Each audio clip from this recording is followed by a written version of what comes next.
y'all had enough time for lunch? Barely? Okay, I'll give you more time tomorrow. How's that? Live and learn. Okay, we are ready to proceed. Y'all have we're gonna continue on with the statement of the defendant, correct? Yes, Your Honor. Okay, so, do y'all remember where you left off on the transcript? Okay, all right. Is there a page? Yeah, we're missing a page. You're missing a page? I don't know. Is there a page missing? Well, let's find out before we start. No. They're not missing a page? No, Your Honor. Can you guys approach for a second, real quick? Yeah.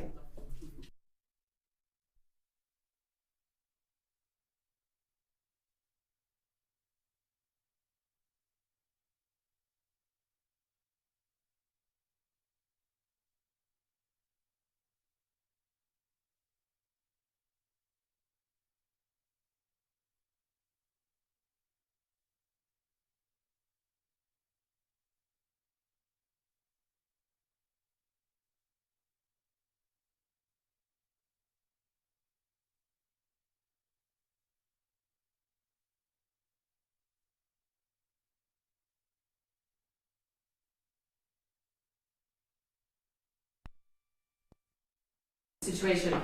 There are parts of the recorded statement that both parties agreed ahead of time are not relevant, and those have been redacted from what you are listening to. So to the extent that it seems to jump a little bit, it's not missing a page, it's just because the irrelevant portions for this interest of time have been deleted because you don't need to consider them. Does that help clear up? Okay, very good.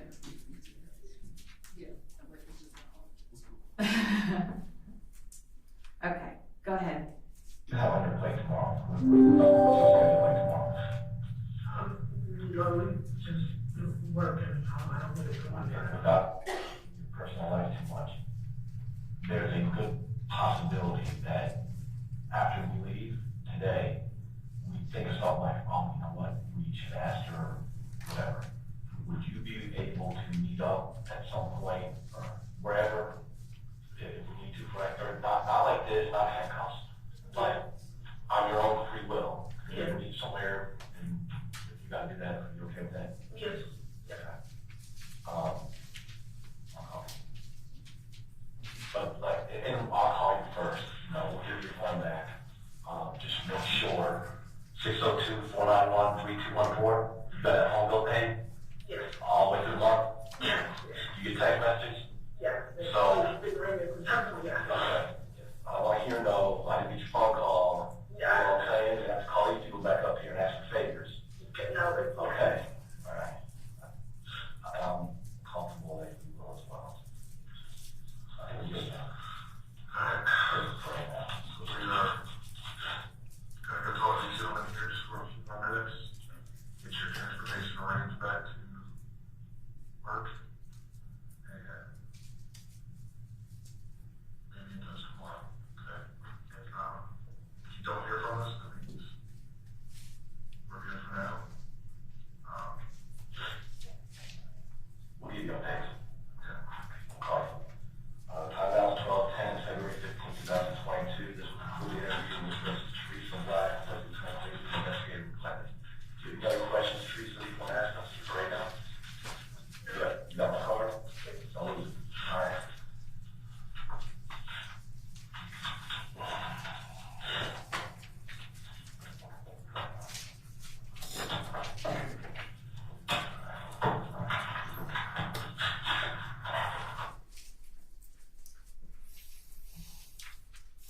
And if everyone could pass your transcripts down, you do have to collect those right away.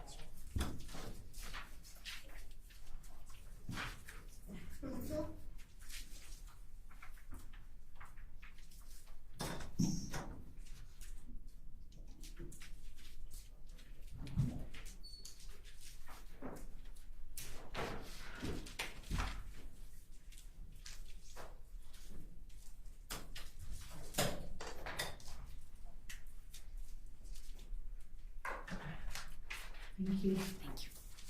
And Lieutenant Quigley, after the conclusion of that interview, did you obtain a copy of the recorded video statement from the local police department? Yes, ma'am, I did.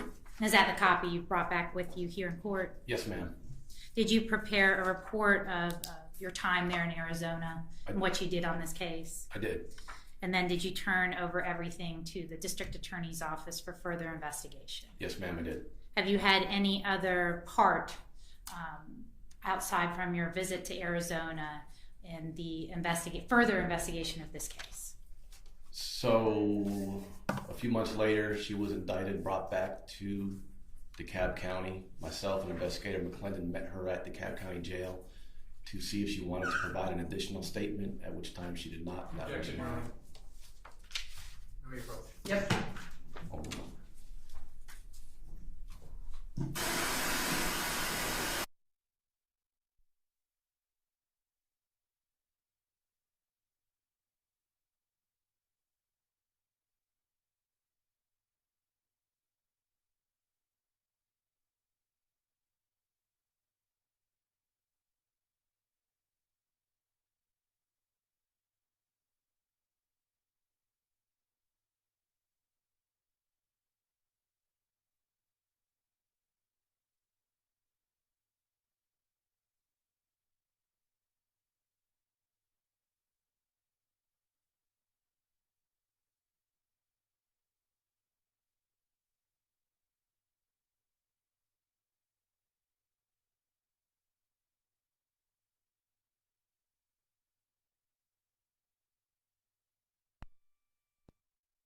Ladies and gentlemen, I'm going to give you what's called a curative instruction.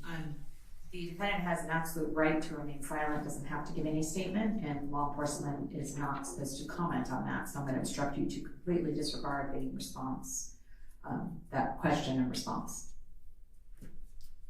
And Lieutenant, quickly, just to be clear, did you do any further investigation in this case? No, ma'am. Just did Arizona conclude your investigation? Yes, it did. Thank you.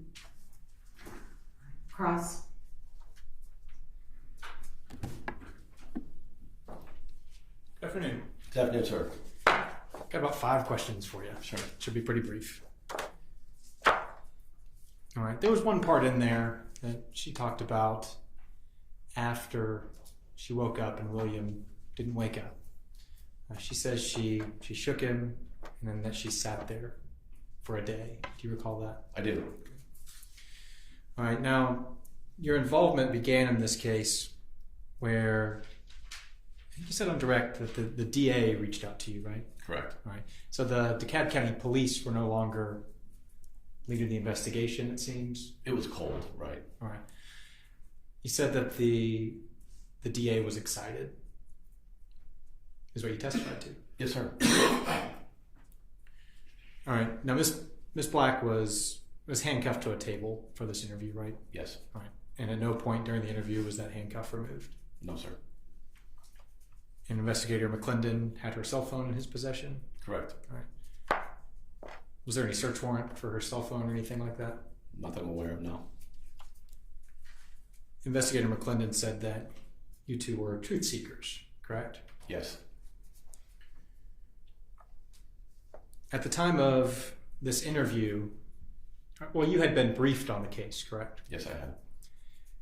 Are you aware that the witnesses in North Carolina, they'd already been spoken with by investigators, right? Right. Okay. Now, at the end of this interview, we all heard her statement together. You did not arrest her. I did not. And you say she wasn't indicted until a couple of months later, right? I believe so, correct. And until she was indicted by the district attorney, she had never been arrested by DeKalb County Police or otherwise for this case. No, sir. That's all I have. Thank you. Can you redirect? No, Your Honor. May he be excused? Yes, Your Honor. All right, thank you. You're free to go. Thank you, Judge. All right, call your next witness. Your Honor, the state calls Constance Fisher.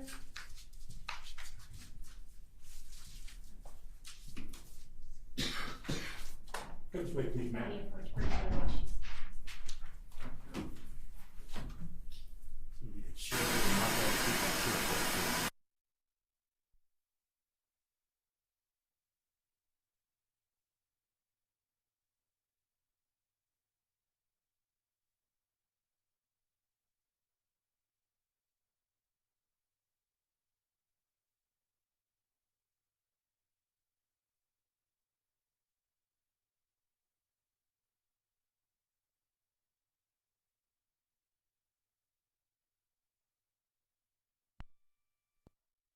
There's a charge on stipulations. And we can send that to Your Honor. No, Caroline has it. She'll pull it for me. All right, so a stipulation is essentially a fact that both parties agreed to is admissible. And the parties in this case, and you're to take this as it is, just like any other proven fact in the case. And the first stipulation that the parties have reached is that on January 14, 2021, skeletal muscle from the child's remains was submitted to BODE technology for DNA typing, and a DNA profile was obtained. The DNA profile for the child was compared to the known DNA profile of William Harris Hamilton, and the alleged child could not be excluded as the possible biological child of William Harris Hamilton. The results provided moderate support for relatedness.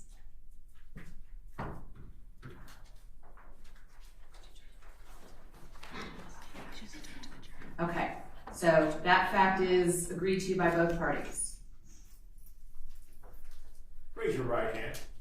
You solemnly swear or affirm that your testimony will be the whole truth, nothing but the truth, so help you God. I do. Lower your hand. For the record, please state and spell your name. My name is Constance Fisher.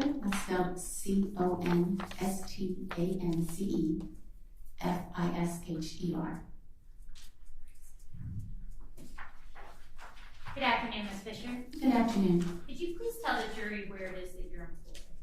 I'm employed in the DNA casework unit of the Laboratory Division of the Federal Bureau of Investigation in Quantico, Virginia. What do you do there? I am a DNA examiner.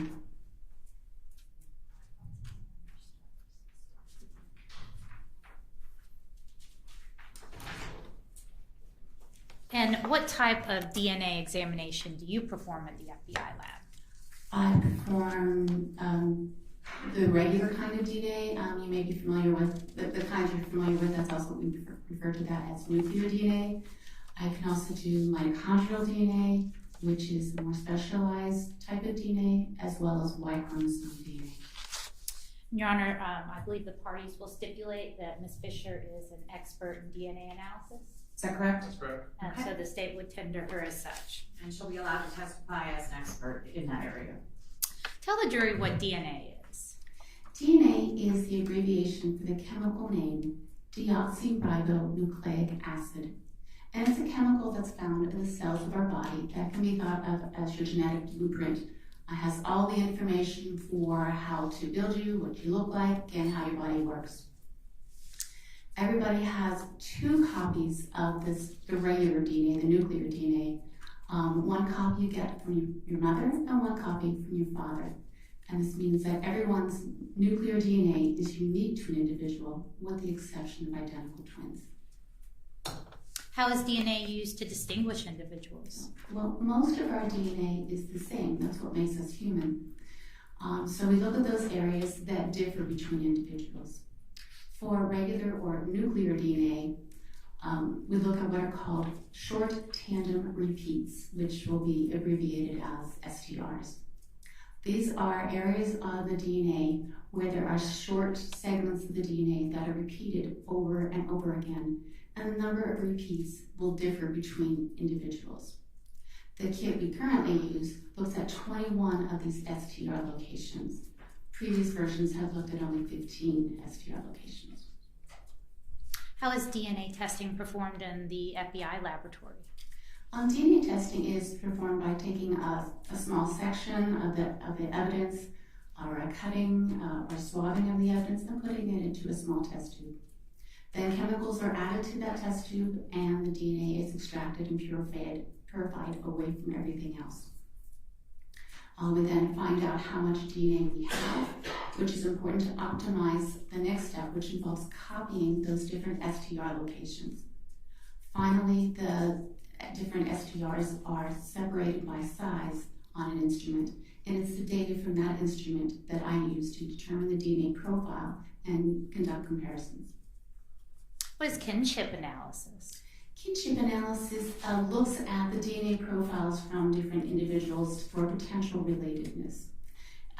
We know that relatives will share a certain amount of their DNA, and that close relatives, say parents and children, will share exactly half of their DNA. More distant relatives will share less. So kinship analysis looks to see whether the DNA is shared in the expected pattern. What sort of conclusions can be drawn from kinship analysis?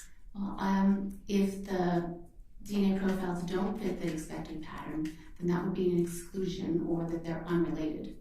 There are times when I can get an inconclusive conclusion if usually that's when there's not enough of a DNA profile, typically from remains. Or I can get an inclusion where the DNA profiles do fit the expected pattern. And when that happens, I perform a statistic called a kinship index. What is a kinship index and what does it look like? A kinship index is a type of likelihood ratio where you're comparing the probability of two alternating scenarios. For instance, if you're looking at one scenario is the probability of seeing the DNA profiles if the individuals are related as specified, or versus the other scenario being if the DNA profiles come from totally unrelated individuals. You divide one by the other. If a kinship index greater than one supports the scenario that the individuals are related, a kinship index less than 1 supports the scenario where the individuals are unrelated. Are there additional tests, DNA tests that can be performed to assess possible relationships? Yes, there's Y chromosome testing that can be done, and that's Y chromosomes are passed from father to son along a paternal lineage. And there's also mitochondrial DNA testing, which is passed along a maternal lineage from mother to child. How is mitochondrial DNA testing performed? Mitochondrial DNA testing happens very similar to the regular or nuclear DNA testing, except that instead of looking at STRs, we're actually looking at the individual building blocks of DNA and a section of the DNA that is known to vary between unrelated individuals. Between different maternal lineages. Were you asked to compare the DNA, the known profile of the remains in this case, to the known profile from the defendant, Teresa Black? Yes, I was. And did you prepare a report of your findings? Yes, I did. Were you also asked, and was that a nuclear test? That was a kinship analysis which uses nuclear DNA. And were you also asked to perform a mitochondrial DNA comparison? Yes, I was. And did you prepare a report of those findings? Yes, I did.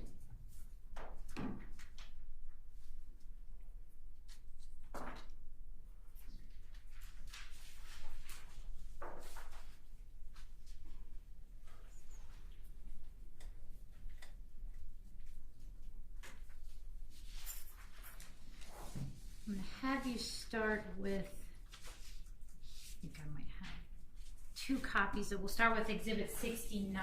Do you recognize that exhibit?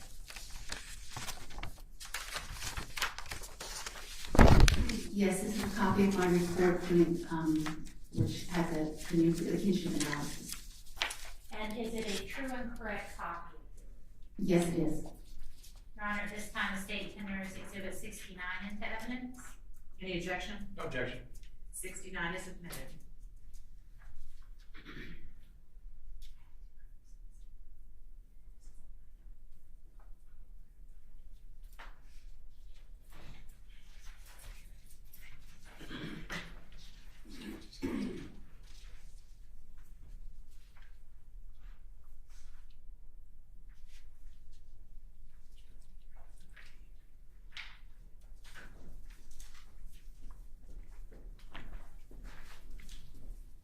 I'm showing you Exhibit 70. Do you recognize Exhibit 70?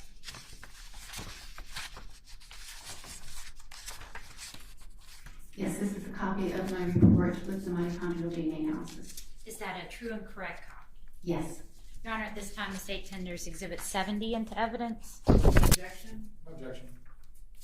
Submitted. What were the results of your kinship comparison? Well, for the kinship comparison, I took the DNA profile that the FBI laboratory had developed from the bone and reported back in 2011. And that was with using the kit that only looked at 15 STR locations. I was then provided with a DNA profile from Teresa Black, and I did a visual comparison to see whether the two DNA profiles fit an expected pattern for a parent-child relationship. And they did with it at 14 of the 15 STR markers. The 15th marker was different, but indicative of a mutation. Now, we know mutations happen and between generations, and they're expected to happen. In fact, our interpretation protocol allows for up to 3 mutations for a parent-child relationship. But when I do the kinship calculation, there's a hefty penalty added to that calculation. So when I performed the kinship calculation, I got a kinship index of 130. This means that looking at the DNA profiles I had from the bone and from Teresa Black, those DNA profiles are 130 times more likely if the bone came from a son of Teresa Black than if the bone came from someone unrelated to Teresa Black. And because of this, I cannot exclude the bone as coming from William Dashawn Hamilton. And then you indicated you were also asked to perform mitochondrial DNA comparison. Yes, I was. And what were the results of that comparison? For this, I compared in the mitochondrial DNA profile of the bone had previously been tested by the FBI laboratory, and then I got a DNA profile, also generated the DNA profile from Teresa Black within the FBI laboratory. When I compared those two mitochondrial DNA profiles, they were the same. Therefore, I cannot exclude them as coming from the bone and Teresa Black are of the same maternal lineage, or that the bone could potentially come from William Dashawn Hamilton. When I then searched that mitochondrial DNA profile in a database of mitochondrial DNA profiles that are broken down into different racial and ethnic categories as statistically appropriate, the results I got were for the African American population. I got what's called an upper bound frequency estimate of 0.37%. If you round that up to 0.4%, how you can think of it is if you have a room of 1,000 African American individuals, I would expect no more than 4 individuals in that room to have the same mitochondrial DNA type. For the Native American section of the database, I got an upper bound frequency estimate of 0.47%. If you round that up to 0.5, similarly, if you have a room of 1,000 Native Americans, I would expect to see this particular mitochondrial DNA sequence in no more than 5 individuals. For the U.S. Caucasian and U.S. Hispanic sections of the database, I got upper bound frequency estimates of 0.11 and 0.12%. If we round those to 0.1%, you can think of that as if you had a room of 1,000 U.S. Caucasians or a room of 1,000 U.S. Hispanics, I would expect no more than 1 individual in each of those rooms to have this particular sequence. Thank you, Ms. Fisher. Cross? I have no questions. Thank Okay, thank you so much. Can I excuse? May she be excused? Yes, Your Honor. Thank you, yes. All right, call your next witness. Your Honor, the state calls Bessie Brown. Bessie Brown. Okay.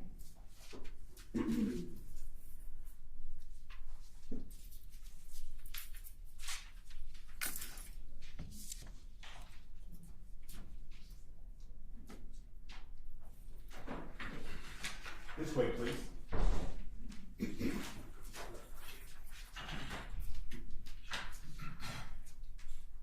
Will you share of the monitor? See if you can share it, please. Your TV monitor, thank you.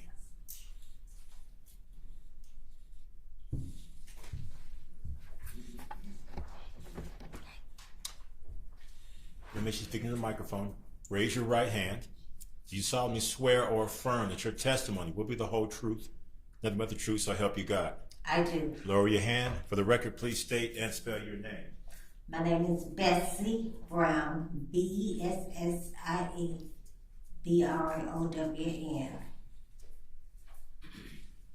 Good afternoon, Ms. Brown. Good afternoon. Could you please tell the jury where it is that you're from? Where I'm from? Where are you from? I live in Decatur, Georgia.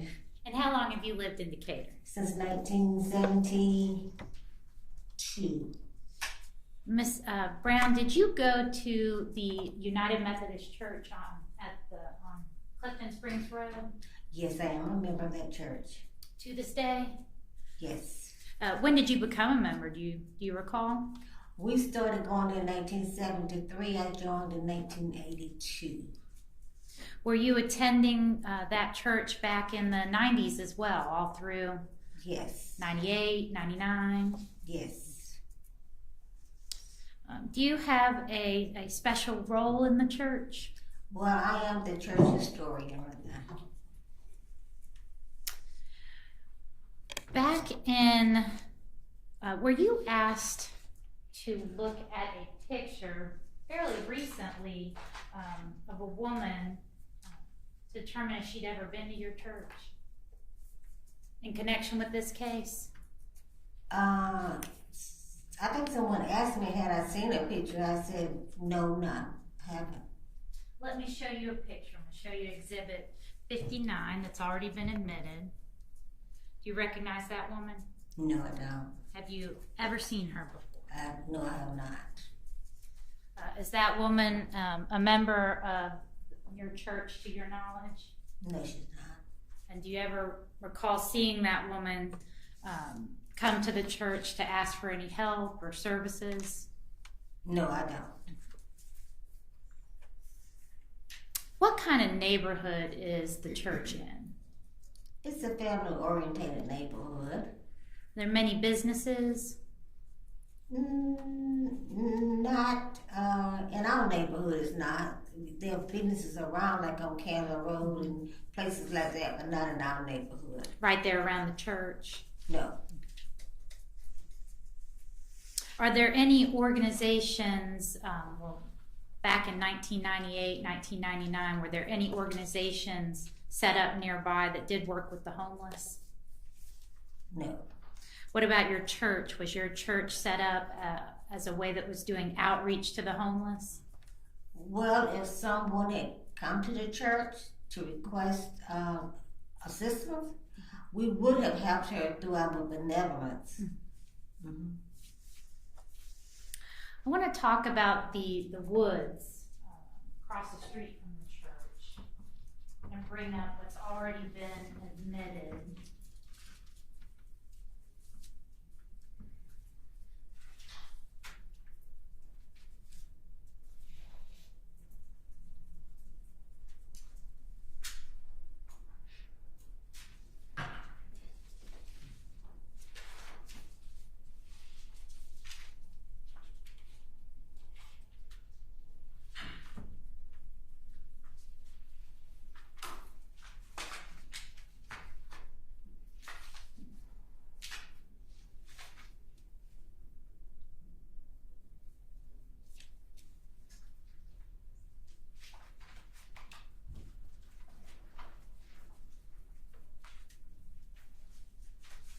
This is going to be Exhibit 8. Do you see the exhibit on the screen in front of you, Ms. Brown? Do you see the computer screen to your left? Oh, yes.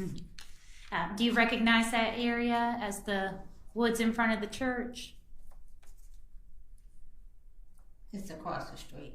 Yes, ma'am. Yes. Okay.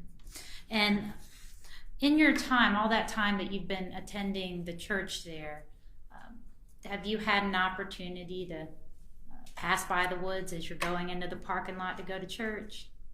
Every day. And do you have any observations about what goes on in the woods?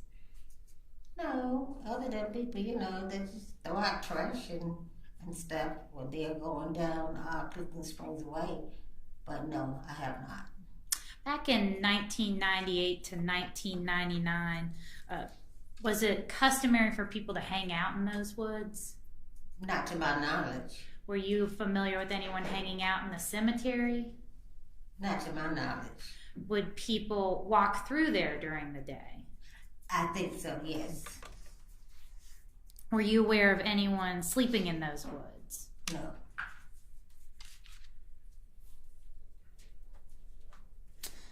right, thank you. Cross.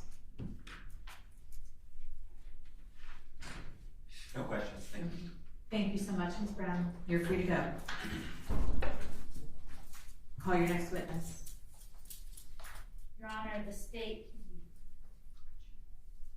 I think we need a brief recess, Your Honor. Okay, we need to take up something outside of your presence, so I'm going to send you back to the jury room and we'll call you back out as soon as you're ready.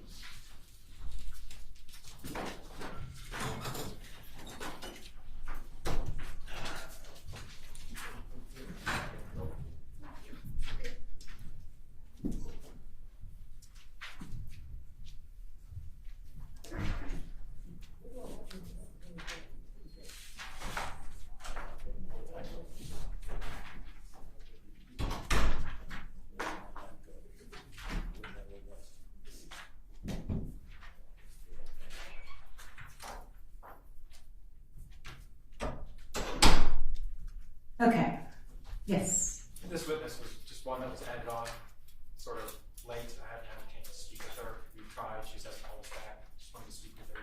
She'd take a few minutes. Who's the witness? This is a woman that worked with shelters, specifically a shelter address that the defendant used on to obtain an ID, but I just want to make clear the witness and her contact information was provided within the 10 days. Okay. No? When was it provided? Well, let me ask you this. Are you objecting to her testifying on that basis, or you just want an opportunity to see if the witness will talk to you? I think the appropriate remedy, even if somebody was added late, is I just Right, need the okay. opportunity for her to speak. If she would like to. She's not under any obligation to. Absolutely not. Okay. I don't expect this to be an adverse witness. I think this is just a person that worked at the shelters. Okay.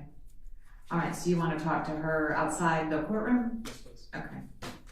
All right, let's take a, 5-10 minute break?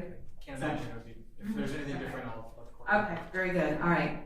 I'm going to stay right here, but go right ahead. Thank you.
do intend to ask this witness, we have instructed her that she is not to mention anything about prison, but we do intend to ask her if Teresa was in William's life, to her knowledge, during the full time that she sat for him.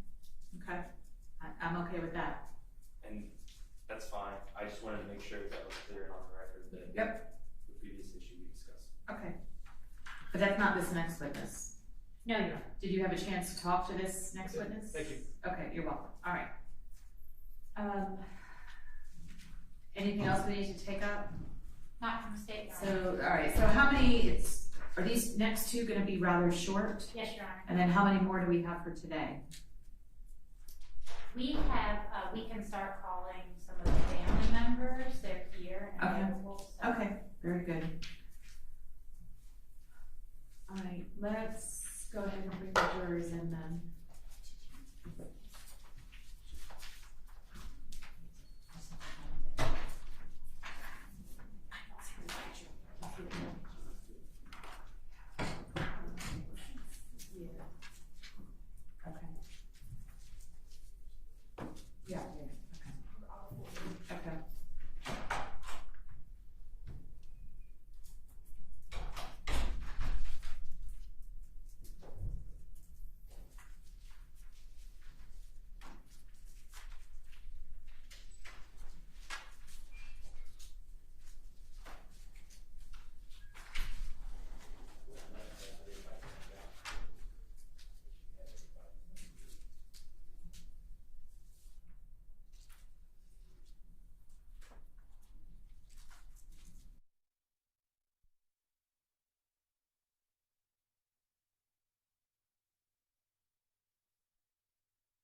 Go ahead, see.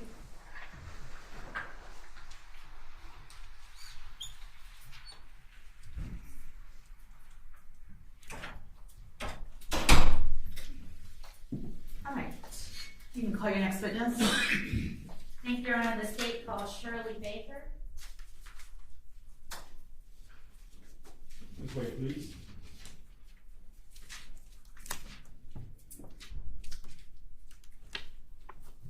Chair with a mic, I have to see that chair.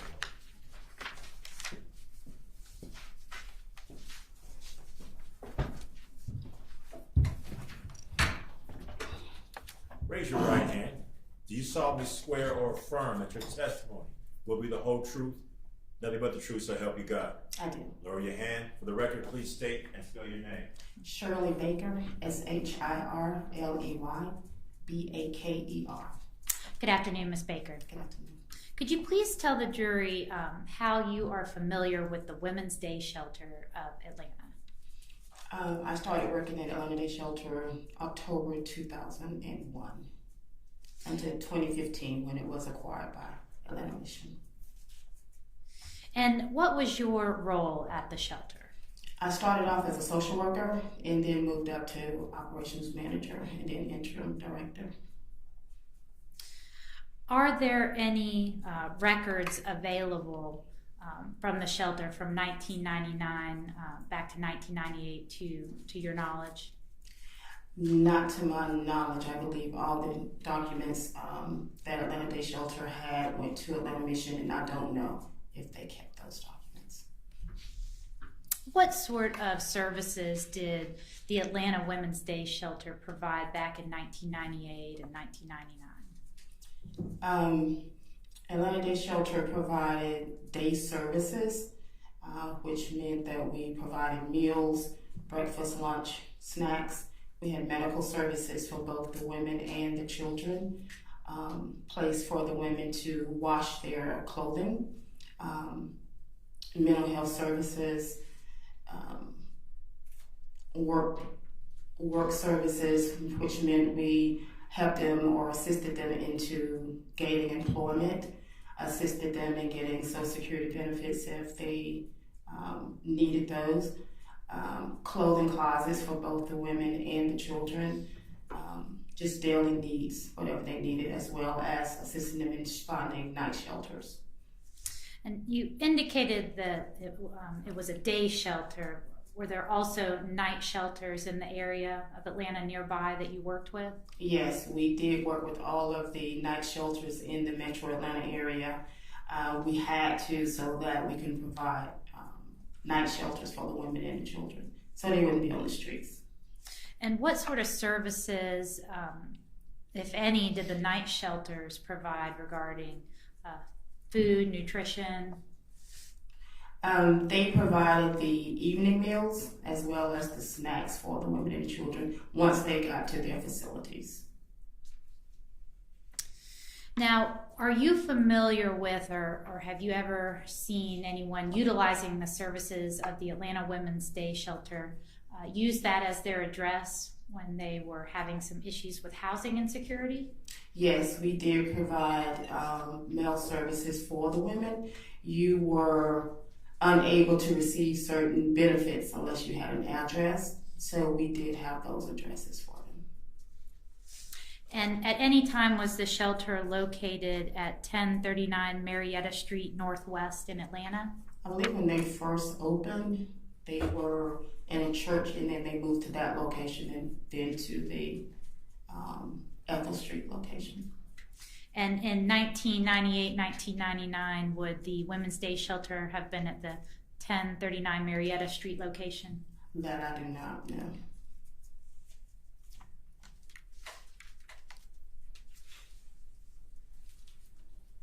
Now, the night shelters, you indicated they provided a place for women and children to sleep. Correct. Were there any rules regarding who could stay there? All the facilities had their own guidelines set up, and the women, they had to abide by those guidelines when they went there. Curfew was definitely one of the top guidelines, and a lot of the ladies, they didn't like going because of those curfews.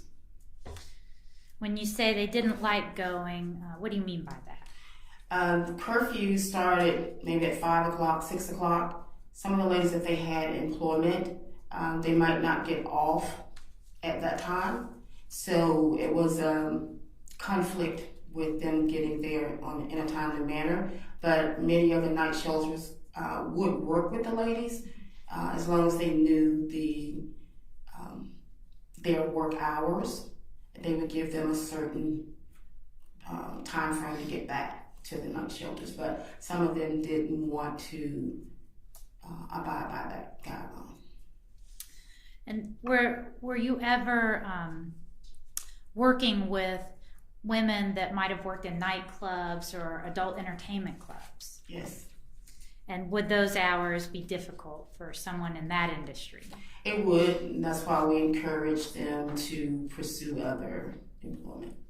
Would you try to work with them while they were, while giving that counseling? Yes, we did, and we would also, with our work study or the work program in the day shelter, we would provide other leads for that particular person to pursue employment in other locations, as well as other agencies.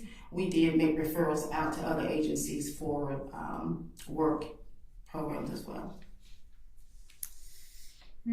Was Atlanta Women's Day Shelter the only day shelter in Atlanta at the time? It was the only day shelter for women and children at that time.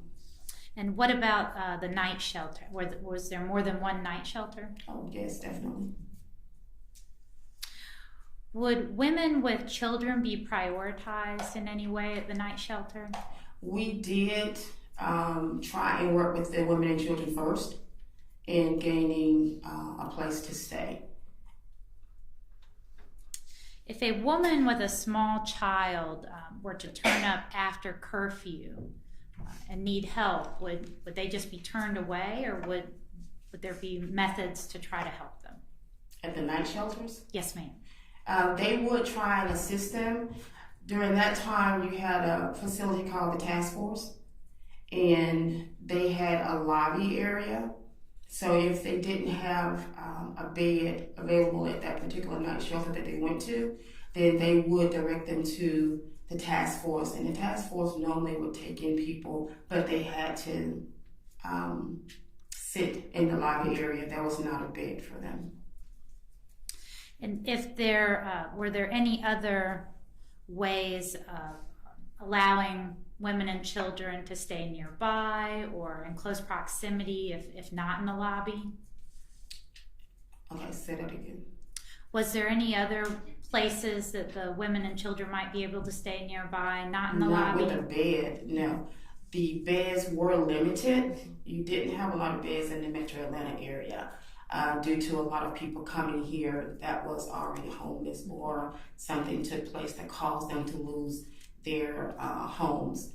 So you didn't have that many spaces available. We would work with the night shelters earlier, first thing that morning, to ensure that we placed the new people that came in to our facility.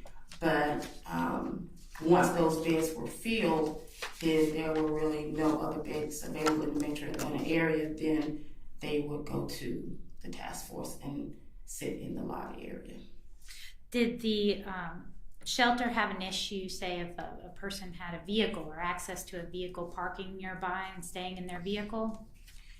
We encouraged them not to, but some of the ladies would stay in their vehicles outside of the day shelter because they felt, I guess, that it was safe out there. We had the police to come through periodically to make sure that there was no other activities going on, so they would kind of see what was going on out there and make sure everything was okay. All right, thank you. Mm-hmm.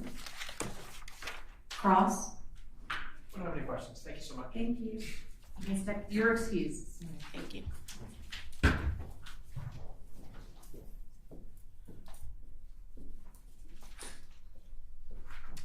Next witness. Your Honor, the state calls Montequellan Davis. Do we need to have a sidebar before this testimony or no? Not from the state.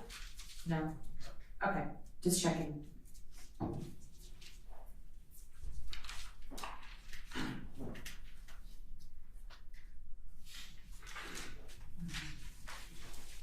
This way, please.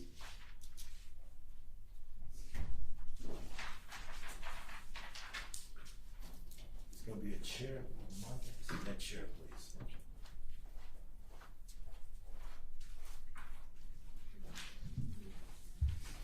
you. You should speak to the microphone. Raise your right hand. Do you solemnly swear or affirm that your testimony will be the whole truth, nothing but the truth, so help you God? Yes, I do. Lower your hand. For the record, please state and spell your name. Montequellan Dontina Davis. MONTIQUELYN BONTINA DAVIS. Good afternoon, Ms. Davis. Could you please tell the jury where you're from? I came here from Raleigh, North Carolina. Did you ever live in Charlotte? Yes, I did. When did you live in Charlotte? The majority of my life. I moved from Charlotte in 2008. Were you living in Charlotte back in the early 90s? Yes.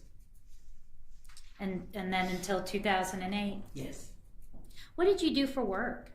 I had a daycare there. And in Charlotte or Raleigh? In Charlotte. In Charlotte, okay. And where was your daycare located? It was at 2832 Mayfair Avenue.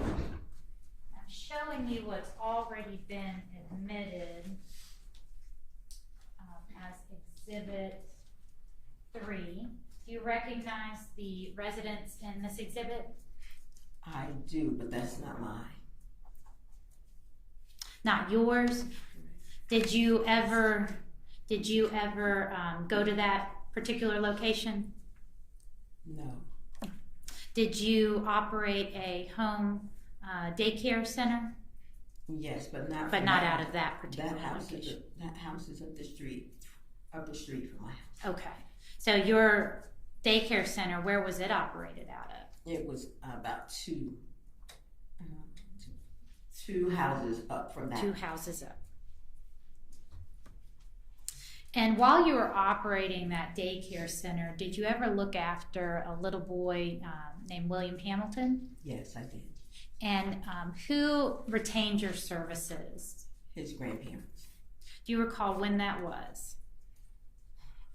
I don't remember the exact year. Let's say 94-ish. Do you recall how old William might have been? I think maybe going on 2. And you said his grandparents were. Did you meet both of his grandparents? Mm-hmm. Yes. And what was his grandmother's name? Willie May. And what was his grandfather's name? Mm-hmm. I don't remember his grandfather's name. I know it's been a long time. Who did you interact with the most? His grandmother? His grandmother. About how long did you look after William? I'm going to say probably 3 years. Initially, when you first started looking after William, was his mother in his life? She was not. And who was William staying with? His grandparents. For about how long was William with his grandparents and not with his mother? I would say maybe around 2 years, maybe. And is that why his grandparents sought your assistance with William? Yes. And how often would you look after William? Every day, and sometimes on weekends too. And what would you do for William? He was in my daycare. I did the standard daycare operations. He was a bedwetter, so sometimes he would come not as clean as some of the children, so I would bathe them and buy him clothes. I took him for haircuts and swim lessons, just standard things. Would he stay all day? Mm-hmm. Sometimes he would stay a week. He kind of became like a family. Did you have any pictures of William? Mm-hmm. Yes, we had several pictures.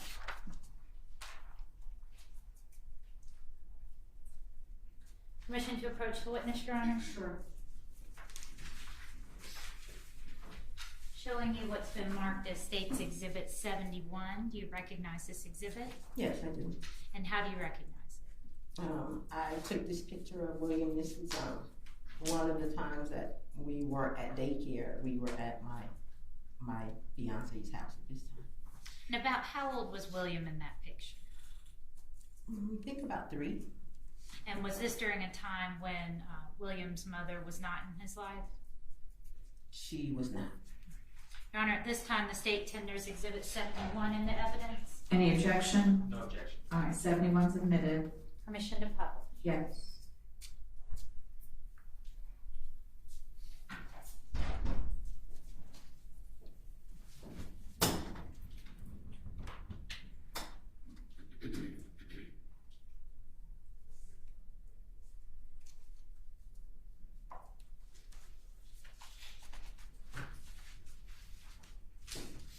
So you indicated he's about 3 years old in this picture. Mm-hmm. Yes.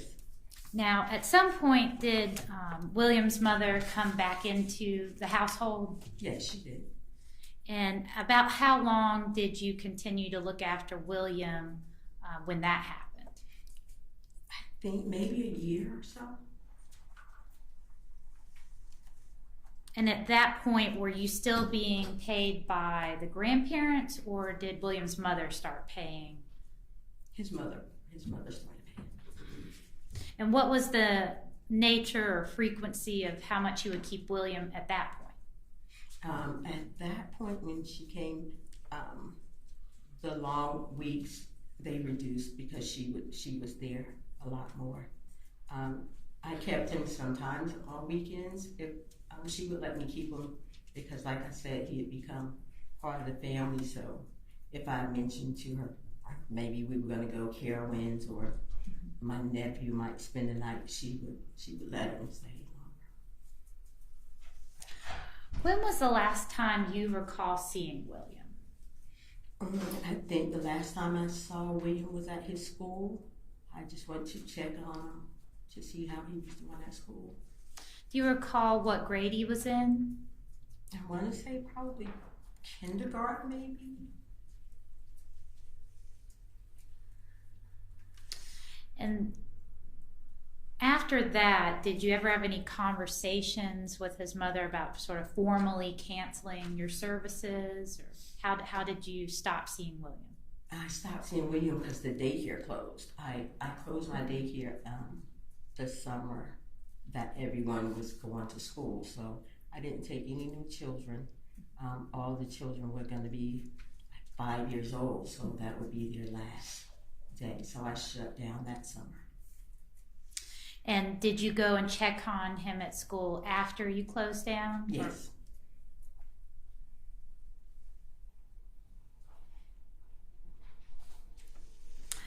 Did you ever try to see William again after that? No. Did you ever look into what was going on with William? Well, after I closed the daycare and I checked on him at school, thinking that fall, Ava came and said, William, I need to go find William. What did you do after Ava told you that? I went back to their house, and when I got there, the grandfather was there. And was William there? No, at that time he told me that William and Teresa had moved to Atlanta. So I left a message and phone number. I think I went there 3 or 4 times. And did Teresa ever call you? No. Did you ever see William again? No. You said you went there 3 or 4 times. Did you become a nuisance in any way? Maybe because the last time the grandfather said, basically for me to stop looking like we're just going to leave things the way they are, like trying to kind of just stop looking. And did you do that? Did you stop coming by? I stopped coming by. Thank you. Cross. Yes, Judge.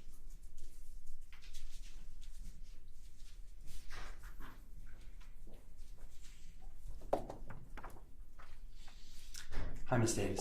Hi. I have a few follow-up questions for you, okay? Mm-hmm. All right. Make sure you answer yes or no for me, okay? Okay, I will. I'm sorry. That's okay. All right, so Ms. Davis, I want to talk to you about when you first started watching William, okay? Okay. And you said that at that time, when you first started watching him, he was in the care of his grandparents, right? Yes. Mostly his grandmother? Mostly, yes. Okay. They lived in the neighborhood? Not far the neighborhood, so down the street. They could walk there to you, right? It would be a long walk, but yeah. Okay. And you said at a certain point you would make certain observations about William, right? About how he looked. Yeah. Mm-hmm. Maybe his hygiene. Yeah. Mm-hmm. And to be clear, that was while he was in the care of his grandparents, right? Well, William was a bedwetter, so sometimes, he would come to daycare, and of course the kids would say, he smelled like pee or something. So I was careful to make sure that didn't happen. Understood. And that may have been attributable to his grandparents being older. I thought so. You thought that maybe issues with his hygiene or things like that were because his grandparents were older and had trouble taking care of him? Objection calls for speculation.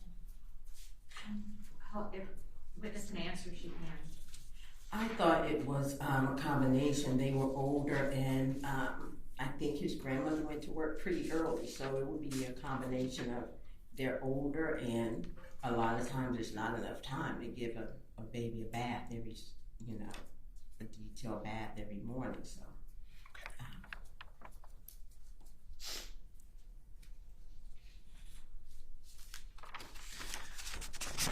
All right, Ms. Davis, and at some point you said that his mother came back into his life, right? Mm-hmm. Yeah, she did. And then you also said that she would require less services from you, I guess, as a babysitter, because she was around more. Yes. So as a result, you watched him less when she came back into his life? Yes. Because she was watching him? Yes. Okay.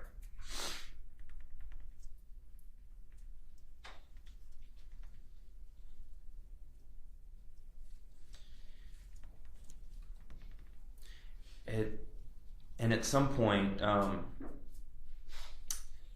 William's grandmother died. Is that correct? Passed away? Very, very shortly after Teresa came back. Okay. So at this point, it was just Teresa watching William, other than when she would drop him off at your house, right?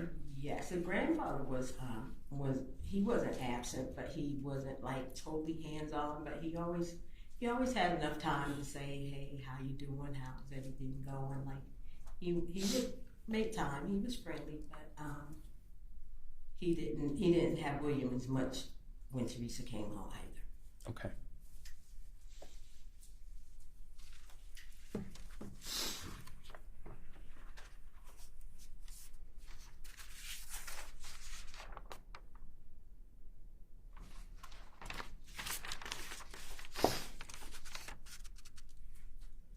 And at this point, when Teresa came back, she was the one that was paying you, correct? Yes. And you said that you liked William, and it felt like he became part of your family? Oh, yeah.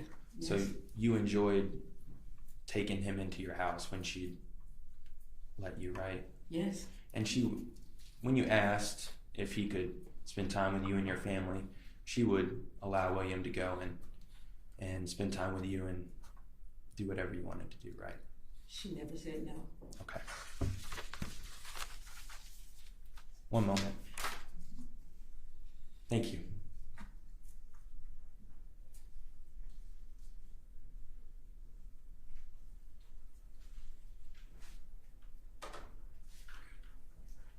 You're good? Yes. Okay.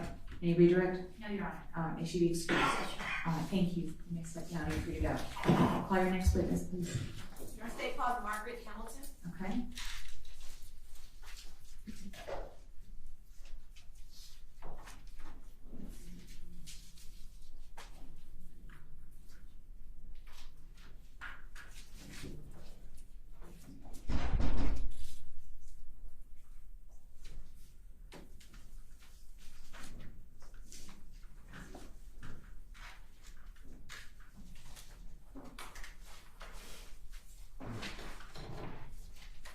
This way, please.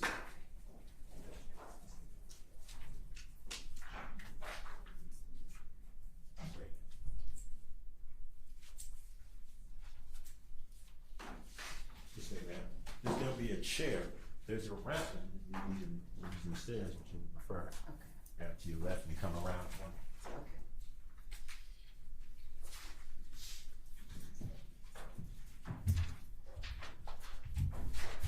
Go ahead and have a seat in that chair, please.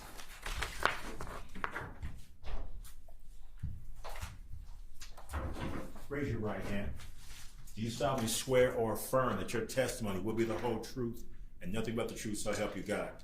I do. Lower your hand. For the record, please state and spell your name. Margaret Hamilton, Margaret,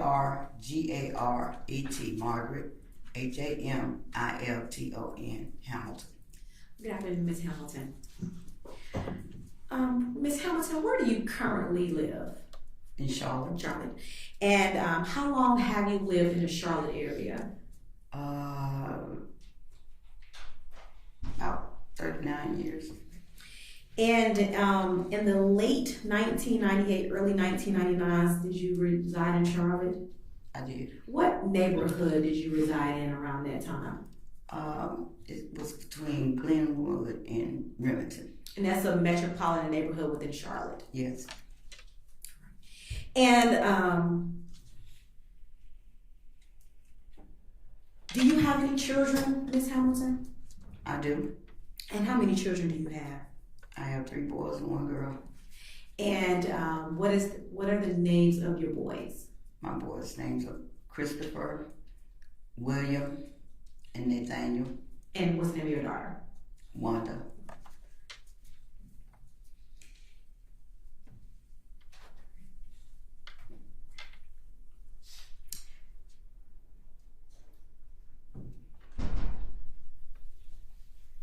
Miss Hamilton, do you have any grandchildren?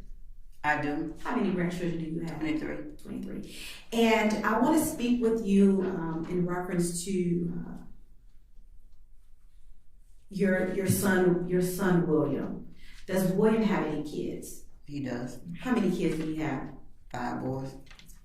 And what is the name of his oldest son? William Dashawn Hamilton. And do you know who is the mother of William Dashawn Hamilton? I do. And what is the mother's name? Teresa Bailey. And did you know whether or not did Teresa and your son William, did they used to date? They did. And do you know how they met each other? Basically, we lived in the same neighborhood. Did y'all live in the same street? Yes. So is it fair to say they grew up together? It is. Did they meet while they were teenagers? Yes.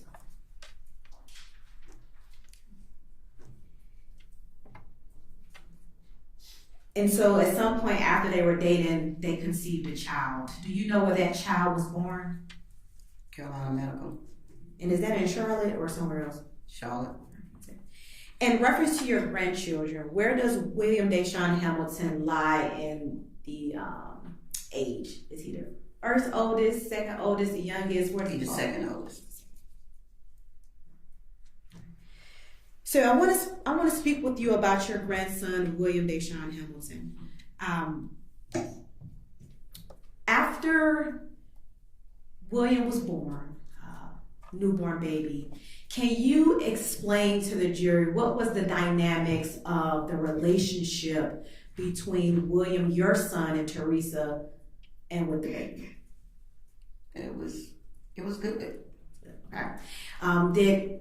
Did Teresa allow William, the baby, to come to your residence? Yes. Was William your son able to get William and bring him over outside of Teresa being present? Yes. And at that time, was William, the child, able to get to know his paternal side of his family? Yes. At some point, your grandson William began to live with his grandparents on his mother's side, Teresa's parents. Yes. Do you know roughly how long was William, your grandson, in the custody of his grandparents? Approximately almost 2 years. Almost 2 years. Okay, and do you recall the name of... When you say his grandparents, who are you talking about? That's exactly what I was asking. Can you please tell the jury what are the names of William's grandparents that he was living with? Leroy, Bailey, and Willie. And is Willie the grandmother? Yes. And is that Teresa's mother? Yes. And Leroy Bailey, is that the grandfather? Yes. And is that Teresa's grandfather? I'm sorry, that's Teresa's father. Yes. Thank you. All right, so tell me about the dynamics at that time. Were you and your family able to see William? Yes. While he was in the care of his grandparents on his mother's side? is there any point in time where you were able to go and get him and bring him back to your place? Yes. Did you ever have any opportunity to buy him things and play with him and him spend the night? Yes. Do you know whether or not your son was able to go to Miss Willa Bailey, Leroy Bailey, and see his son? Yes. And do you know whether or not William was able to get his son and have him in his custody for a period of time while baby William was under the care of his grandparents on his mother's side? Yes. Roughly at this time, while William, the child, was in the custody of his grandparents, roughly how old was he? William, are you saying the last time I seen him? No. When William was in the care, when he was being watched by his grandparents, how old was he at that I'm time? going to say about between 4 and 6. When he was in the care of his grandparents? You're talking about his maternal grandparents? Maternal grandparents. When his maternal grandparents had custody, roughly how old was he? 4. Okay. At some point in time, Teresa was then caring for William, and they were no longer in the custody of his maternal grandparents. Yeah. Right? At some point, doesn't Teresa come back and care for William? Yes. Okay. And so at that time, when Teresa was caring for William, explain to the jury whether or not, if the dynamics between you all's relationship with William changed, William the kid. I had him one weekend and I got there a little late and so I couldn't see him anymore. All right. I couldn't take him away with me. Okay, so let's talk about before we got there, right? Mm-hmm. So Teresa she now has custody of William. Mm-hmm. Is that, hold on. Make sure you answer yes or no, okay? Okay. Thank you. So Teresa comes back and she has custody of William. Yes. When she first comes back, are you able to see William? Yes. Right. And while you were able to visit William, did you have any concerns with his hygiene? I did. All right. Can you tell the jury about that? He was a bedwetter and he would wet himself. Okay. And at some point when you were able to see William or get custody of William, when you got him from Teresa, did he smell like urine? Yes. All right. And so when he smelled like urine, he came to your residence, what did you do? I had outfits at my house that I would give him a bath and change him. And so you bought him clothes? Yes. You bought him any other items? Toys. Okay. Did you buy him any shoes or anything of that nature? Yes. Do you recall the last pair of shoes you bought William? The last pair was a pair of Timberlands. That you bought him? Yes.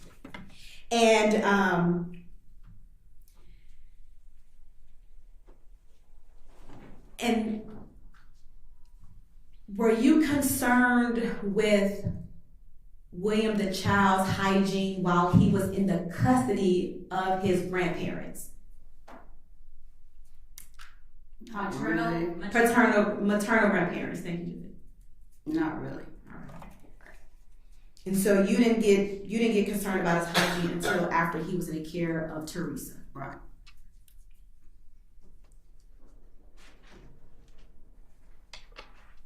During this time when Teresa regained custody of William, was William able to come and spend the night and stay with your family for extended periods of time? She would let me get him on the weekends. And so then I want to go back to now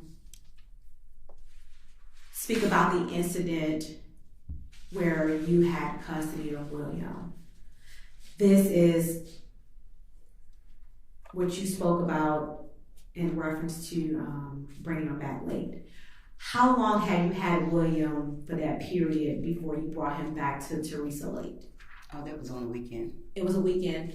And so were you instructed by Teresa to have William back by a certain time? I was. And what time did she tell you had to have him back? I had to have him there by 8 because he was going to school. And what time did you? About 8:30. Got there at 8:30. And when you got there at 8:30, what was Teresa's demeanor? Well, I think she was a little upset with me because she told me I could no longer take him with me. I could come and visit him, but not take him with me. And when you had to come to her residence to visit him? Yes. And so at that point, were you ever able to see William again in your care? I did not. I think I seen him about 2 more times after that. So roughly, how old was William the last time you saw him? Between 5 and 6. 5 and 6 years old. Let me ask you this. When you were with William and he was in your care, how was his demeanor? He was a happy little boy. And did you allow him to play indoors and outdoors? Yes. Was he able to interact with his cousins or other family members? Yes. And how did he interact with those family members? Joyful. At some point when Teresa came back into his life, did his demeanor change? Somewhat. Can you tell the jury by, how did it change? He wasn't as happy as he was before. So how did he used to act? Was he timid? A little bit.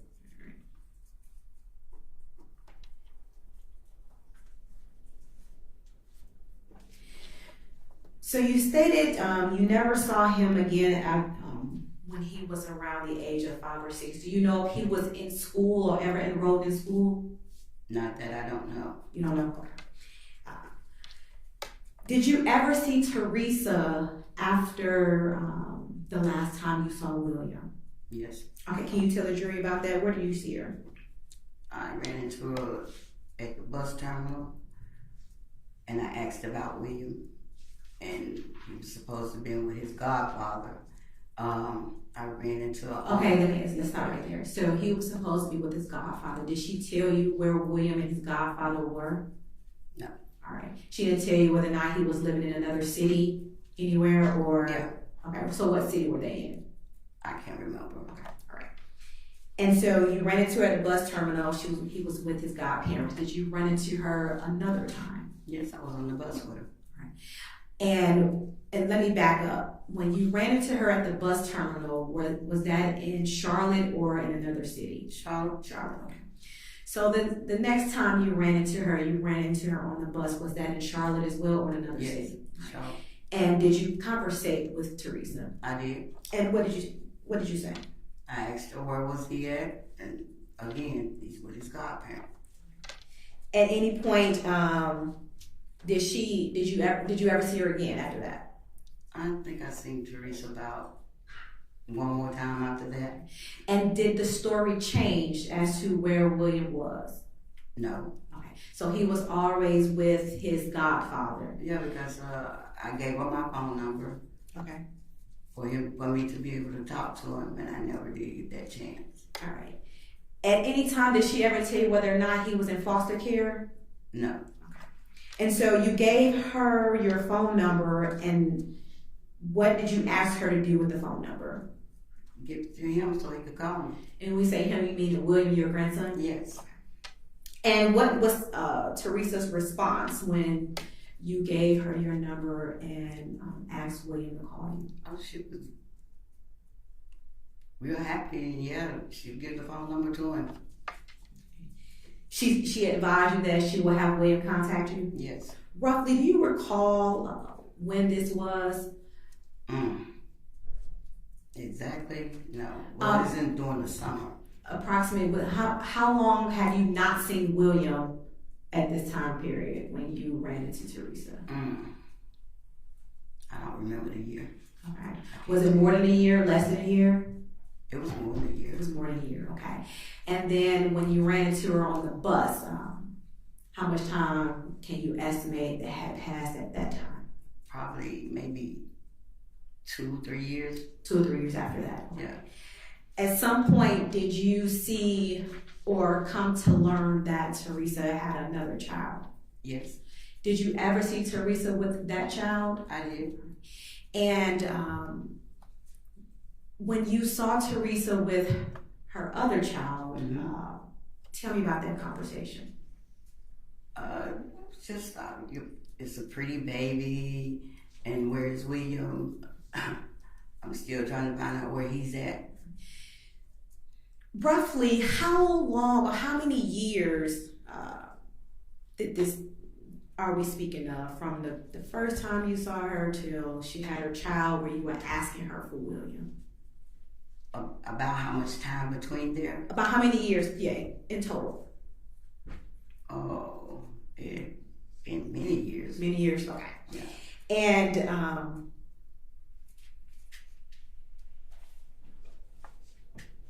And did she ever tell you anything about William's whereabouts?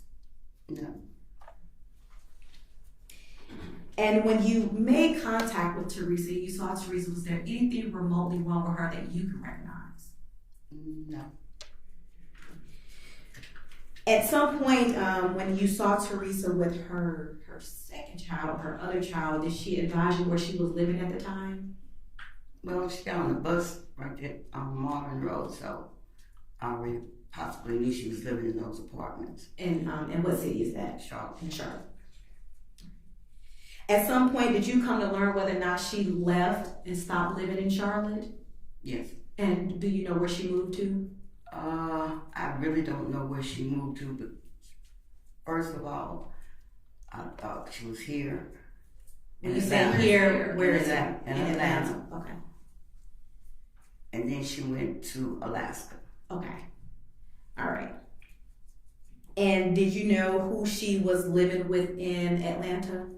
No. Did you know who she was living with in Alaska? No.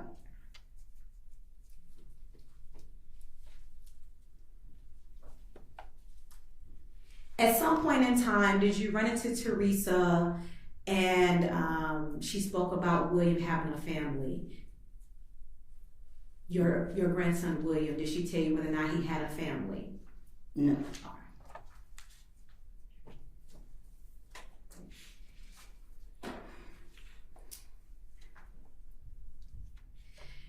So it is without question that Teresa knew that you wanted to see your grandson William. Yes.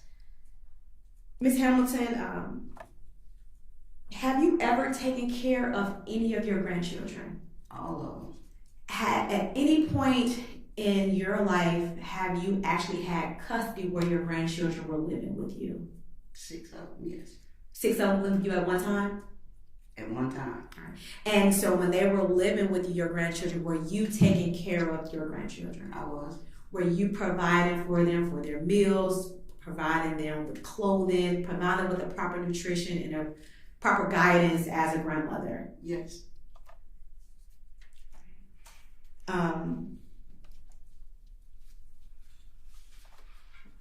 Ms. Hamilton, did you love your grandson William? I loved him very much. Would you have done anything to make sure he was safe? I would. If Teresa was unable to care for your grandson, would you have taken care of your grandson? Most definitely. Would you have provided for him? Yes.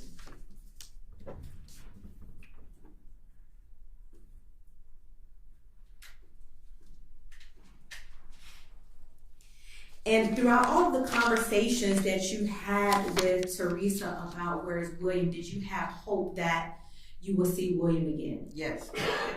Did she ever give the impression that William may have been deceased? No. Okay. Cross. Nothing, Judge. Thank you, ma'am. You are free to go. You can remain on the floor if you like. Okay, thank you.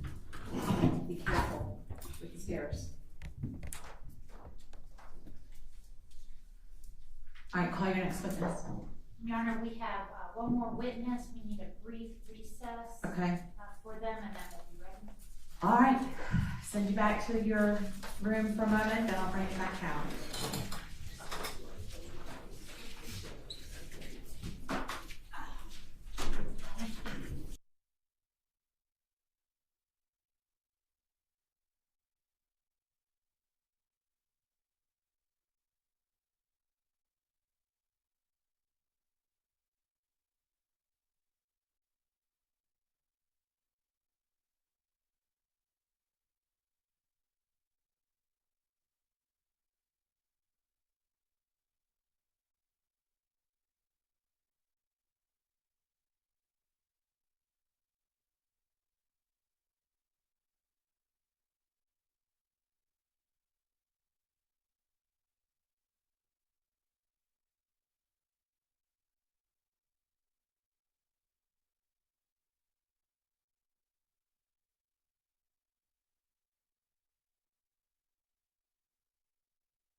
For scheduling purposes, also, let's go ahead and, we already said on the record that you were waiving your client's presence for scheduling matters, bench conferences, correct? Yes, Your Honor. Okay. I think there was one substantive matter which involved, refresh my memory.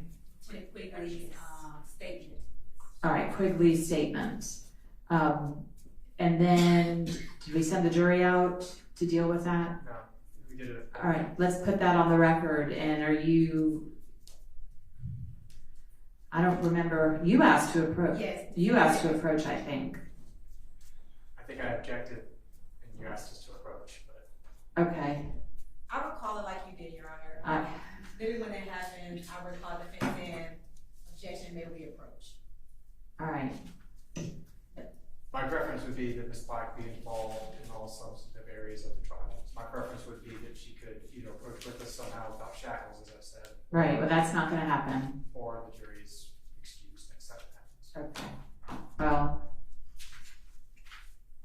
Diane, you don't have to do it now, but at some point in time between today and tomorrow, will you just look into the record and find, if he requested to approach, I'll consider that as a waiver for that one subject, one issue. I just don't want to create an appellate issue for that. But if I think you asked to approach, I certainly could be wrong, but we'll double check and put all that on the record in the morning. Thank you. All right. Your Honor, may we still put the entire conversation on the record? Yeah. So what was Yeah, stated? go ahead. So it's my understanding that Lieutenant Quigley made a statement in reference to Teresa or Ms. Black once she was arrested here in DeKalb County. He advised that he and Investigator McClendon went to speak to her in the jail. It's not you that's extreme. He advised that he, Lieutenant Quigley, and Investigator McClendon Wait a minute, hold on. Someone's taking pictures back there. Oh. Are you taking photographs? I was just saying that the jury's out right now. Okay, it looked like you were about to take a picture. Are you with the media? I am. I'm getting ready to go back down. So I was just saying we're kind of waiting here and things out right now. Okay, I just wanted to make sure that you weren't using a phone to record or taking photographs or anything. Okay, just verifying. All right, go ahead. Lieutenant Quigley advised that once Teresa Black was arrested and brought to DeKalb County Jail, that he and Investigator McClendon went there to speak with her, and she declined to speak. Quigley and McClendon. Correct. Okay. Went to speak with Ms. Black. And this is when she came to Atlanta. Okay. Yes, Gotcha. Your Honor. All right. Once she in custody. Yep. And he stated that at that time she refused to provide a statement. Right. Okay. And you asked for a curative instruction at that Yes, point. Your Honor. Okay. All right, which I gave. Yes. Okay. So I'm just going to double check if I asked to approach or if you did. I just don't remember.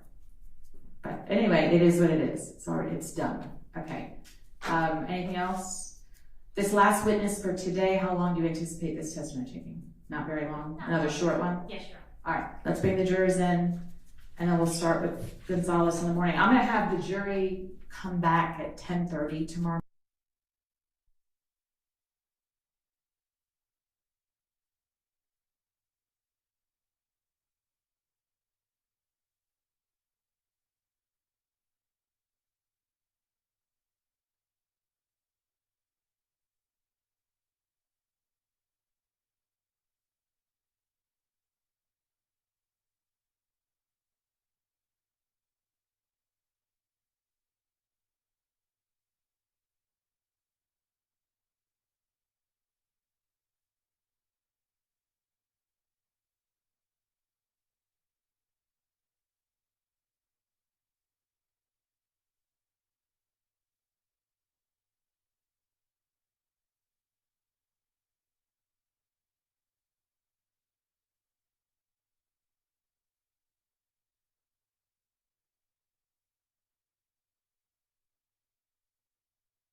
will be the last witness for today.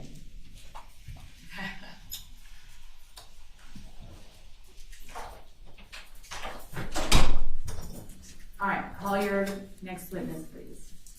Your Honor, the state calls Brian Van Sickle. This way, please.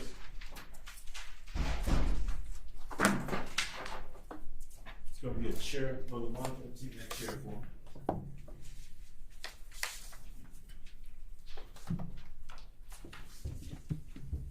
All right, and if you don't mind pulling your mask down while you're testifying, that will help ensure we all understand what you're saying. Thank you. Raise your right hand. Do you solemnly swear or affirm that your testimony will be the whole truth, nothing but the truth, so help you God? I do. Lower your hand. For the record, please state and spell your name. Sure. My name is Ryan, R-Y-A-N, Christopher, C-H-R-I-S-T-O-P-H-E-R, Van Sickle, V-A-N-S-I-C-K-L-E. Good afternoon, Mr. Van Sickle. Could you please tell the jury where you're employed? Certainly. I'm employed at the Metropolitan Atlanta Rapid Transit Authority. And what do you do there? I'm the Director of Technical Services and Service Planning. I oversee a team that's responsible for planning bus routes and other transit services, as well as producing schedule and timetable information. Did the district attorney's office reach out to your organization, MARTA, to ask about bus routes and whether you had any information of possible bus routes back in 1996? Back in 1998 through 1999? Yes. And were you the individual that was tasked with answering that question? Yes. What did you do to look into potential bus routes for that time period? Certainly. So we have an archive of scanned transit system maps dating back quite a ways, including maps from the mid to late 1990s. Were you able to locate any maps from that time period? Yes. And what time period did you obtain bus route maps for? 1996. And were there any significant changes in the potential MARTA routes from 1996 to 1999? No. Did you provide the state with a copy of the 1996 MARTA routes map? Yes, I did. Your Honor, at this time, the state tenders Exhibit 74, which is the MARTA bus routes pursuant to a business record certification, which is Exhibit 73. Any objection? Objection. All right, they're both admitted, 73 and 74. Were you asked to look at and compare two different locations in the Atlanta area and the potential routes there might have been during that time period as 1998 to 1999 from those two locations? Yes, I was. Were those two locations the Pleasers nightclub at 849 Cleveland Avenue in Atlanta and the Clifton United Methodist Church at 2918 Clifton Church Road? Yes, they were. Your Honor, at this time, the state tenders Exhibit 72 into evidence. It is a map created by DeKalb County GIS Services that the parties are stipulating. Any objection? Objection. Okay, it's admitted, and the parties have stipulated to this, correct? Yes, Your Honor, stipulate the authenticity. All right, thank you. Permission to publish? Yes. I'm going to start with Exhibit 72.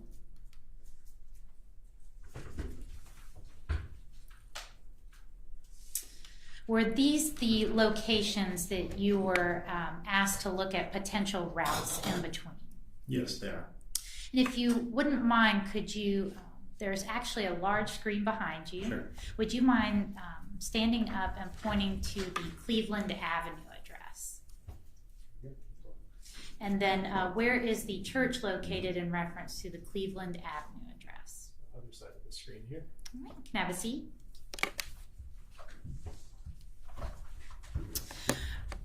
What are we looking at here in Exhibit 74? So this is an excerpt from that 1996 transit system map showing bus routes and rail lines generally in the southeastern quadrant of MARTA's transit system. And do you see those two locations generally in the snippet that has been placed on the screen. Yes, I do. And if you wouldn't mind standing up again and indicate to the jury where the Cleveland Avenue location would be. Certainly. It's right about here. Witness has pointed to the lower left-hand corner of the screen, and then the Clifton Church area. Right here. And the witness has pointed closer to the left of the screen, a little bit more towards the middle bottom of the frame. All right. And were you able to determine possible routes from those two locations? Yes, I was able to identify about 5 different trip options that could have been used to connect those 2 locations. Would any of those trip options have been direct routes, meaning requiring no changes whatsoever? No, there were no direct routes between those 2 points at that time. Did all 5 possible routes from 1999 require at least one transfer, either to the train or another bus? Yes. And are you able to approximate how long, at a minimum, those routes would have taken, best case scenario? Yes, I think without knowing the specific time of, or I guess day of the week, the schedules do vary by time of day and the day of the week. But if it were in the evening, it would have taken at least an hour, having to make multiple changes from point A to point B. It also, depending on how well those transfers were coordinated, it could have easily taken 2 hours or more. So we're talking a minimum of an hour, as much as more than 2 hours. Correct, yes.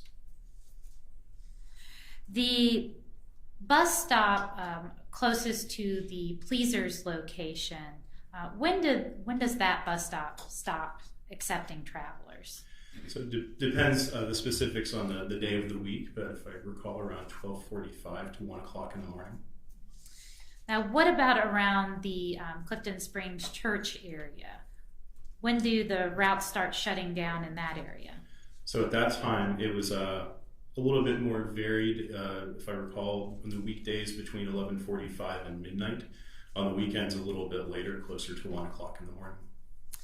Now, let's say you made the bus, the very last bus at Pleasers. Does that necessarily mean you're going to make it all the way over to the Clifton Springs Church area?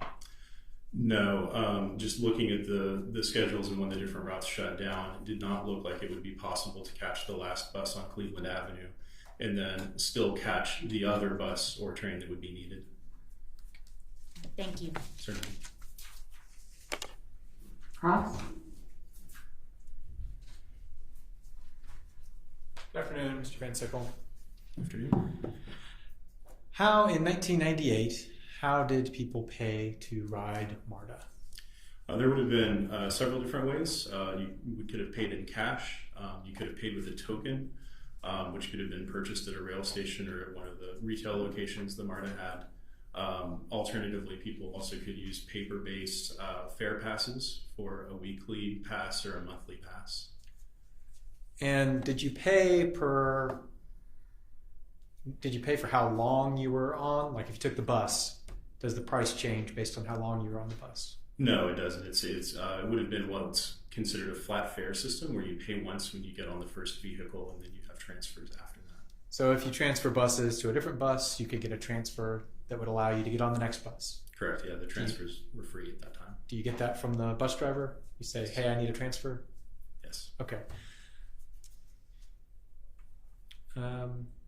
What did they have any programs for children to ride for a reduced rate or free? I'm actually not sure at that time. I don't know what those discount programs might have been. Okay. Now, the 2 locations that the district attorney asked you to look at, they did have bus stations next to them, right? Yeah, there was bus service close by. Okay. The Clifton Church, there was a station, right there, right? Yeah, I don't know the exact stop locations. Usually stops are located every block or 2, but there was a route that went directly by the church and another one within about a block's walk. What did it cost to get a MARTA token in 1998? I am not sure. Yeah, I apologize. It's a little bit before my time here, but it probably would have been closer to $1.50 or maybe $1.25. I'm not exactly sure. And that gets you on the bus and gets you anywhere that MARTA would go for that price. Yeah, correct. Thank you very much. Certainly. Any redirect? No, Your Honor. Okay, thank you so much. You may be excused. Thank you.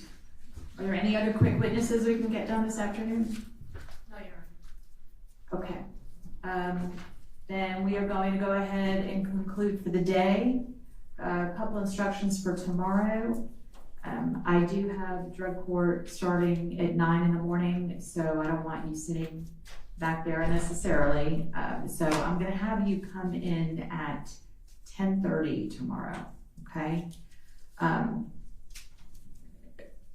We've got a couple things we need to take care of outside of your presence, and I've got that prior commitment, so hopefully that will minimize your waiting time for us, okay? Same instructions remain in effect, and have a good evening. I'll see you all in the morning. Okay.